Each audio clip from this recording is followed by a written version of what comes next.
Hello and welcome everyone to a new video on your channel, Mr. Tech Tips. Before watching the video, don't forget to subscribe to our channel and don't forget also to like this video. In today's video, I will show you how to set screen lock on Redmi A5. So to do this, you have just to go to your settings, scroll down a little bit until you find security and privacy.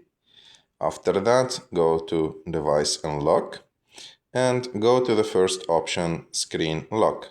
Click on it, type your PIN, and after that here you can choose a new screen lock. So you can, if you choose none, like put your screen like open without any screen lock. You can choose also swiping. You can choose pattern, just to type a pattern.